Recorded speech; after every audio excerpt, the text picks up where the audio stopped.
So ayun, what's up mga master na. So dito tayo sa sa work. So nakabalik kami ng Manila nung Martes ng gabi. Then pumasok na kami ng halos 3 araw, Wednesday, Thursday, and then Friday. So alright. So ayan, nakikita nyo, umuulan na naman. Umuulan dito sa Maynila. So dito kami ngayon sa sa isang building na hawak ko. Kaya naglilinis ng salamin yung housekeeping namin. So maglilinis lang kami ng salamin, yung buong salamin yan. Paikot tong unit na to, lilinisan namin. So tuturuan ko siya kung paano maglinis. Kasi hindi siya marunong. Hindi ka marunong. Hindi ka marunong eh. Oh. So, ang ginawa niya agad is binuga niya agad ang glass cleaner. Tsaka niya inano. So, mali yun. So, ayan. Ikot ko muna kayo. So, 3 days na tayo dito sa sa Maynila. Then, baka next week pa tayo ulit nakaka-uwi ng Pangasinan. So, ganito lang yung ganap dito ngayon. Trabaho. Hindi tayo ganun nagbibideo-video dito kasi busy tayo sa trabaho. Ngayon, maulan. So sana hindi na ganito kaulan pag uwi namin next week para mabilis lang biyahe, magandang biyahe. So ayun guys, turuan natin si Marlon paano maglinis ng salamin. So ayan, huwag mo masyadong pigang-piga. Kasi ito, vacant unit to. So ibig sabihin, maalikabok siya. So ngayon ang gawin mo, hagudin mo muna yung buong surface. Kung gusto, pwede naman mas maganda kamayin mo na lang. Kamayin mo muna. Ganoon. Hanggang taas syempre. Hanggang taas yan. Hanggang tok-tok. Mawarap yun. Yan. Para matanggal yung alikabok. Hawakan mo ako. So ito basahan. Dapat kulog to.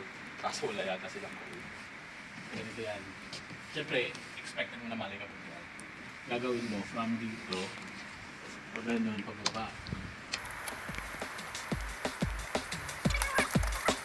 para lahat ng alikabok dito ilaw ka tapos yung kami na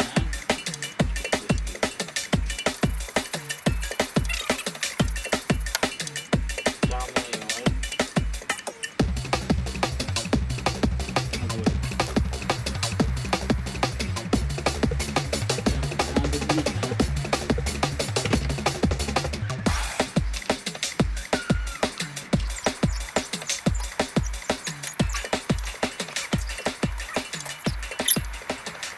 Minutes lang.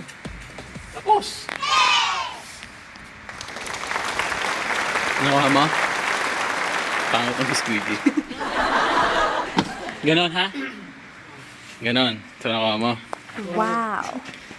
Alam mo bakit kailangan punasan bago mo i-glass cleaner?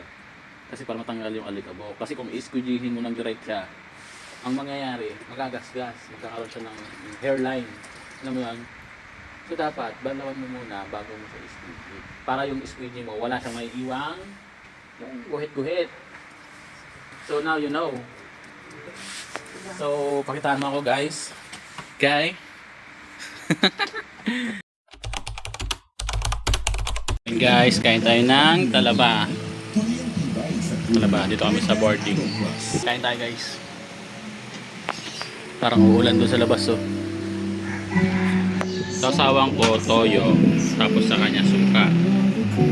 May pinya, may kanin. Pag gusto ko magkanin.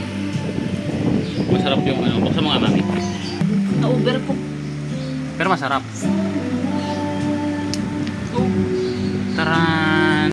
And guys, nanonood kami ng Ong Fam.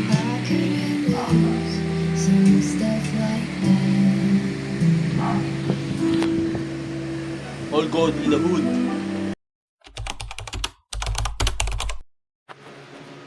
So ayun guys, good morning. So nandito tayo ngayon sa trabaho. Papasok ko lang.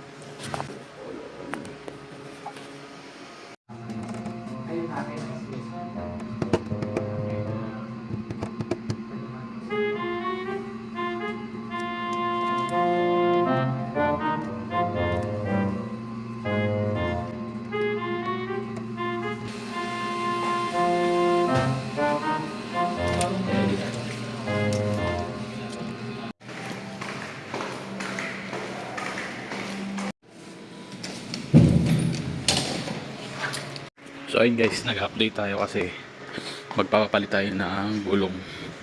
So papalitan natin yung likod. Then siguro pati natin tong harap din. Ibebenta natin tong gulong sa harap sa group natin. Marami nang bibili niyan. So bago lang yan. Wala pa yata ang 3 buwan.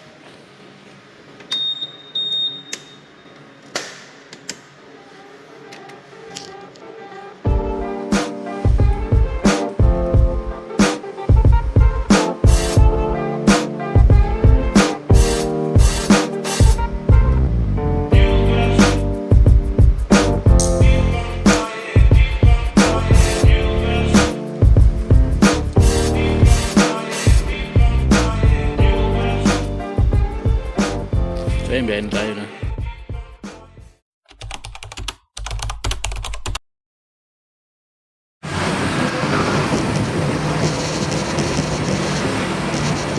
So ayun guys, binigyan tayo ng budget ni Mrs. na na 6K. Then papalit tayo ng gulong, harap likod. Tsaka CVT cleaning at saka change oil na rin tayo. So ayun, malapit na tayo sa Takara.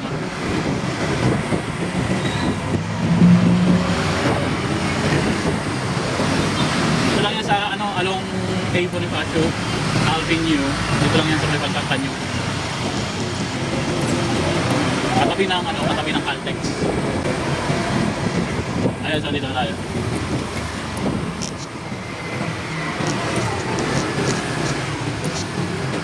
Boss. Bossing. Hindi na nakabalik doon. So ayun mga master na. So ayun si Sting. So nandito na tayo sa Takara.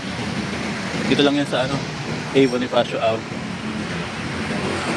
Tapat ng Jen Julian Street. So may ginagawa sila ngayon sniper. Papapalitan natin. Ang harap ko mga balba.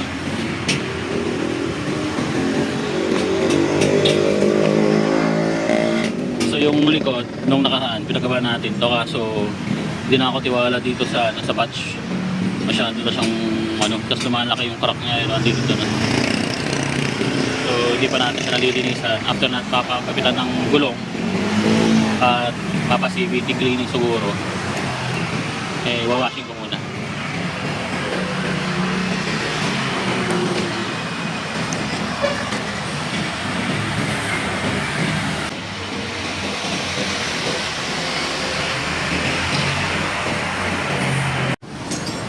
So ayun mga masalo, bali hintay lang natin matapos. So papapalit tayo ng gulong dahil uwi tayo sa Sabado. Uwi tayo sa Friday. Dahil uwi tayo ng Pangasinan. Last week lang nandun kami. Din balik kami ulit. Dahil birthday ni Father. Yung dala. So ayun yung regrip ko. Corsa dapat, pero try natin yung ibang grip ng gulong. Try natin yung pang city.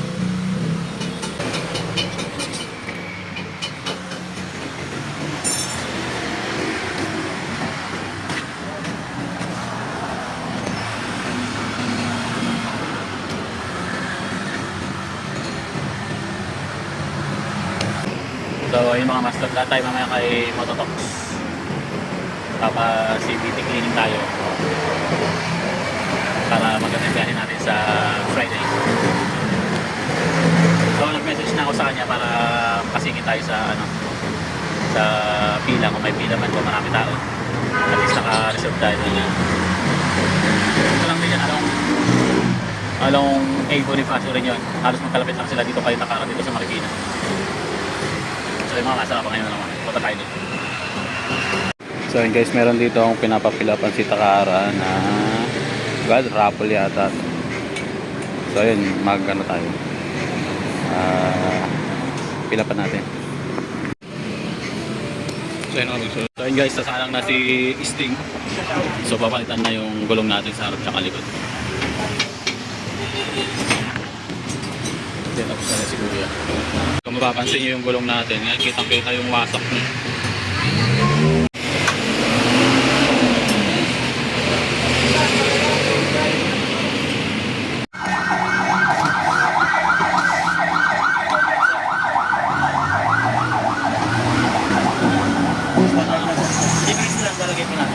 Ah. Libre sila. Dito mo sila nagkakabit, stock pa rin previous sa stainless.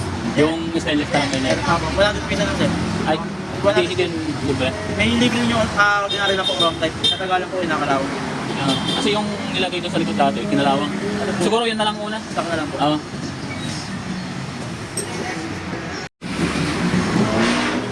Kunin ko rin yung isa ka.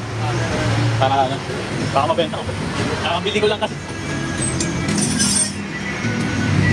Kaya binabaklas na sa ayun yung isa sa loob, pinapalitan na. Then ito, binabaklas pa lang yung likod. So ayun na yung natin. Yan na. Okay lang videoan. Ayun.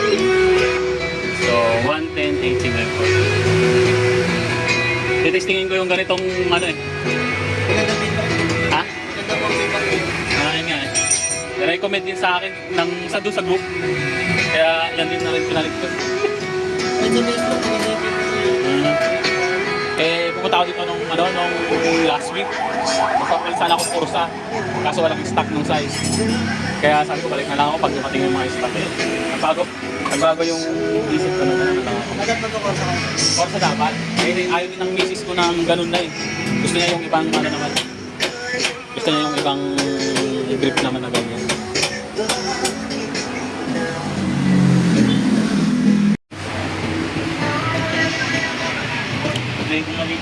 May bengkong? Konti lang.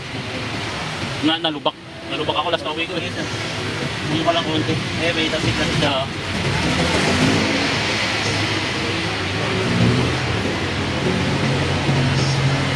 Oo. Tasik lang din po.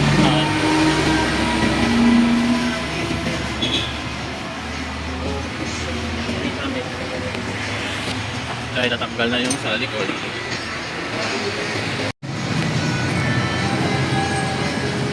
Maganda yung pagkakalagay.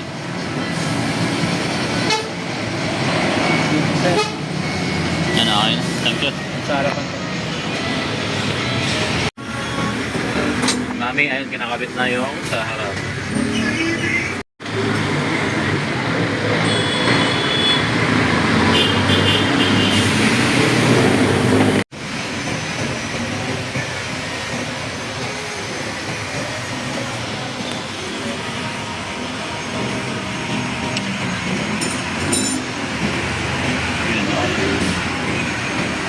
Parang gas-gas na naman. Yung gas-gas na lang. Paparepaint na. Kaya sir.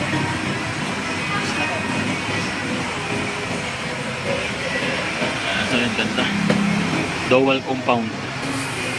So, sana ma-enjoy natin itong gulong na to.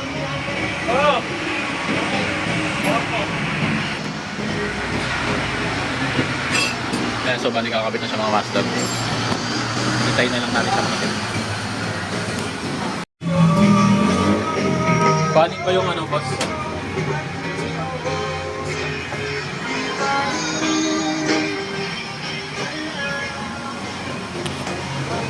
Bebenta ka. Benta out. So ayun mga master, iyan natin to. Bebenta natin to sa group.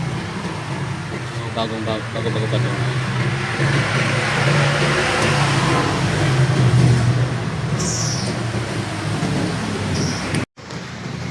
Boss, may sticker pa kayo? Sticker. Sticker na ito araw, wala na. Wala na. Ayan. May ibang sticker na. Kaya marami ito eh. Sa Ito. araw, ayun ito, meron pa lang. Sa yung dalawa. Ha? Ba't sa amin nila?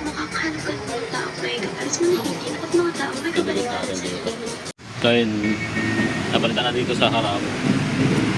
ST.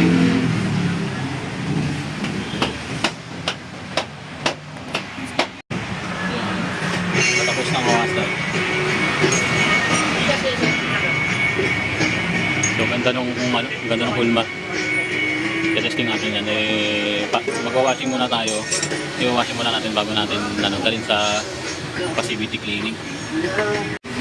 So yun guys, tapos na.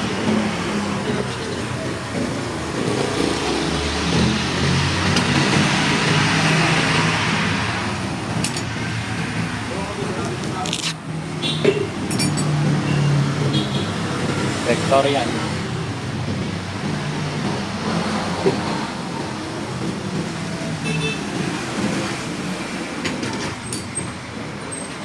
Vectorial. So ayan guys, napalitan na yung harap natin.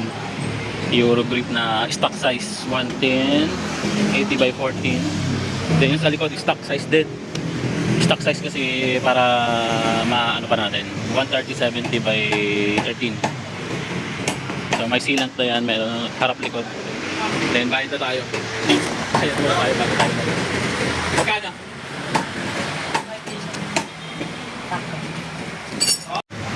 So ayun mga masa, dito tayo sa gasolinahan. Then papabombahan lang natin.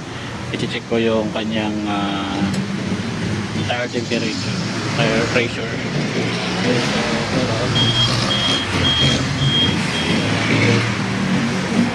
dito tayo sa dito tayo sa Shell. Papahangin lang tayo. So ayun, nakapagpahangin na tayo. Uwi muna tayo din. I-washing ko muna tong system. So ayun mga master, uwi muna tayo. So ayun mga master, dinigit na natin yung Takara na sticker. Depende. So yan, meron pa tayo extra sticker. So washing tayo. Washing tayo ng motor para maganda naman tignan nyo bago natin gulong. So para siyang bumaba. Pagkatapos nga akong nag-washing ng motor, agad-agad ko nang sinundo ang aking asawa. Then dumaan muna kaming bumili ng aming makakain sa pizzeria dito sa Marikina. So after namin makabili, dumiretso na ako kay Mototox.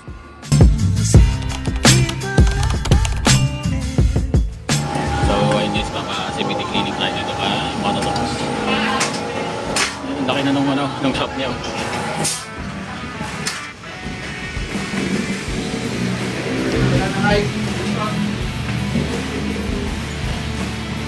Yung mga papalit, i-budget pa namin ni Mrs. Yung mga papalitan. Wala pang budget.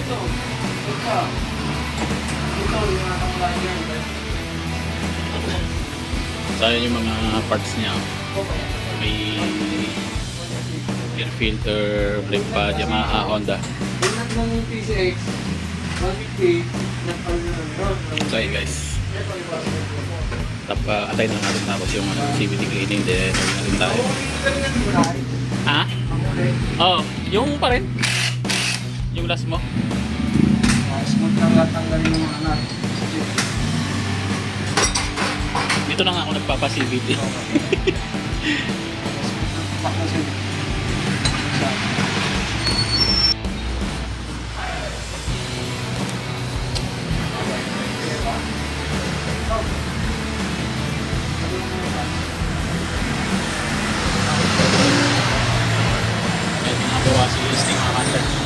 Ang dami ng parts pang Mio.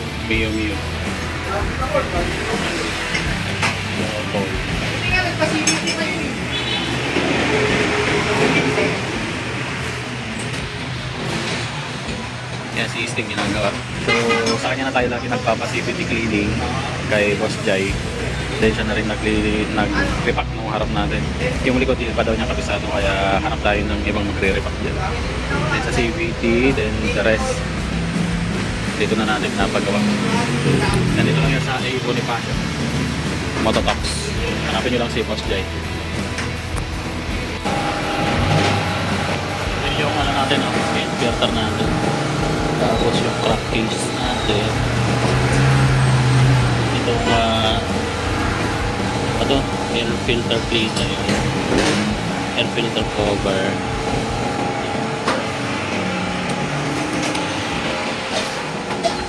Yan, nililinisan yung ating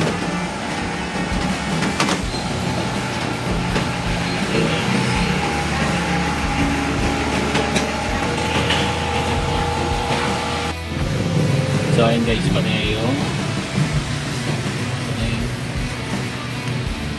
pati yung airbox natin nilinisan na.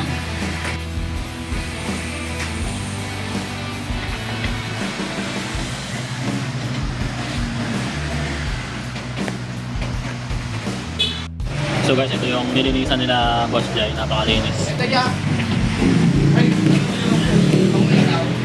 Ayan, so nakita nyo, ayan si Boss Jai. Kaya naglilinis siya yung may-ari na itong shop. Kita nyo naman. Itong mancha na itong ano ko, yung bell ko, hindi ko na to kasi lumagat kami ng bundok. Tapos na ito, medyo ano na yun. Ayun, tayo na lang natin matapos para makauwi na tayo. Umuulan na. Ako doon sa ano, ulan. Dapat ganyan. Bakit na siya po? Alsik agad. Parang dalawa, tatlong biyahe yata ako ng Pangasinan eh. Kung malayo, mas nakikinig ka. Ayun nga, magpapagtaw ng kilometer na. Saan ko lang yun? Tignan mo, monitor mo. So ayun guys, nagpalit din tayo ng ano, leg plate. Yan wala pa akong pamalit dyan.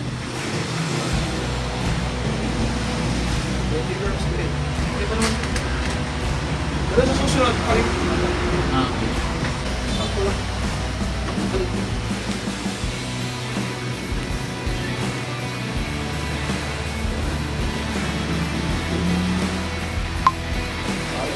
Ano lang, banayad lang takbo namin. Lalo na pagkasama ko si may nabakat.